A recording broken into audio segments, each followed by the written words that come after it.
So there's a couple ways I could approach this hole. This is a great hole, actually. You got riffles that are coming through. You got a falling down log over there. Looks like it's getting deep into here, and then it slows down. But you can see all this foam that's getting pushed over into that corner there. And this all over here is shallow. So there's two ways I could do it. I could come all the way down here, up against this bank, and then cast up into this hole.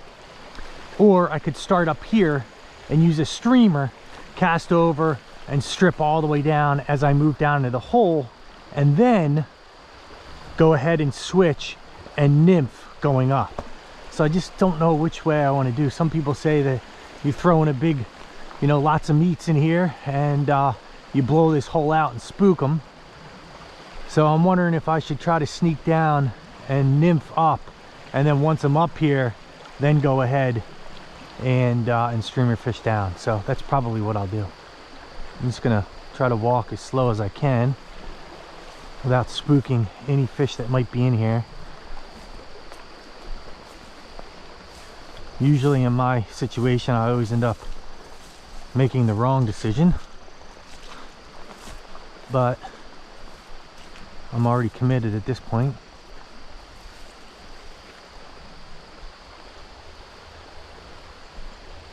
Looks really nice, actually.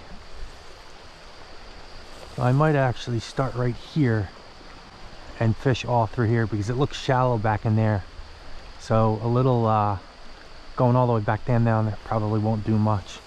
I'm gonna leave my streamer combo right there for now because I won't need it.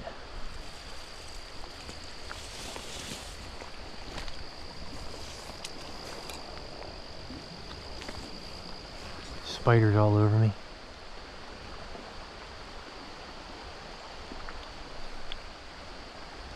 I'm using a really small midge, little stonefly midge, size 18. I'm using a little pheasant hair, and I'm using a rosenhopper as my indicator. Just gonna make a couple casts in here and see if anyone wants to pick it off. The one thing I do know about this creek is that it's very midgy, meaning the trout that are in here feed on very tiny small midges. So that's what my trailer fly is a small little midge. See if I can't start a little closer to me.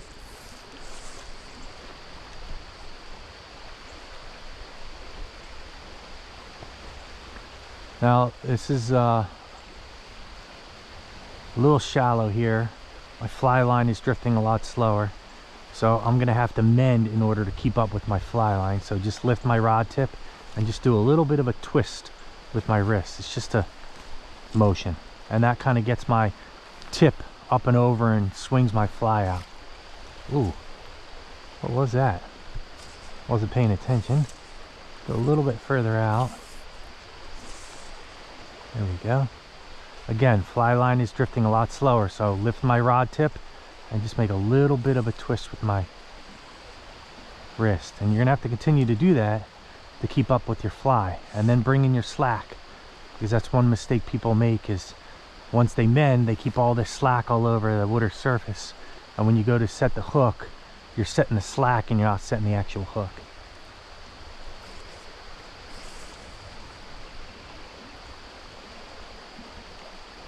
Rod tip up and mend, and bring in your slack. Rod tip up and mend, and bring in your slack. Now, if my fly was drifting a lot faster than my fly line, I would mend upstream. I'm gonna go a little bit higher and a little bit further over. There we go. Sometimes you just need to mend your fly line. You don't need to mend anything else. If you need to mend your leader as well, that's when I pick my fly line up, or my fly rod up. Just gonna let this swing right on through, leaving my rod tip still, allow my fly line to pull my fly across, which brings my flies through the water column. And sometimes trout will see them drifting through the water column and pick them off.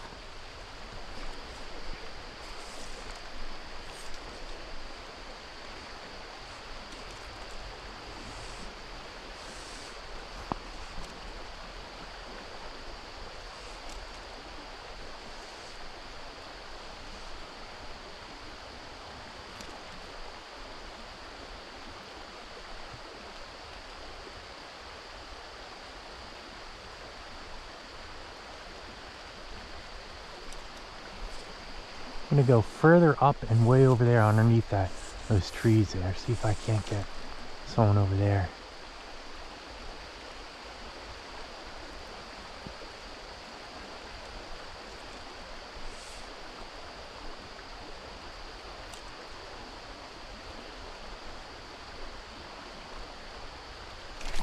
Ooh, someone hit that.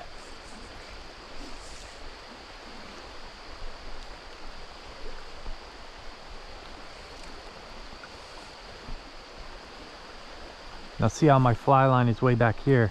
So now I'm just going to do a little flip upstream to kind of allow my fly line to not pull my flies down.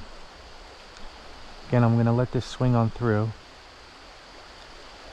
Keep my rods, all right, my rod tip still. Nice.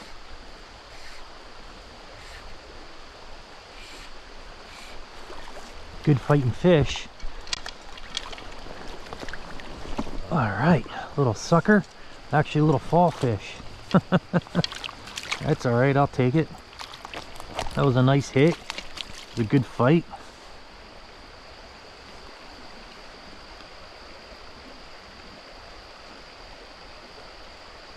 They're really pretty fish, and pound for pound, size for size, they fight like trout.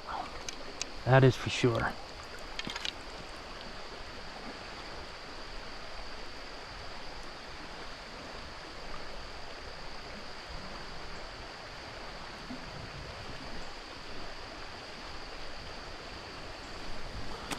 All right.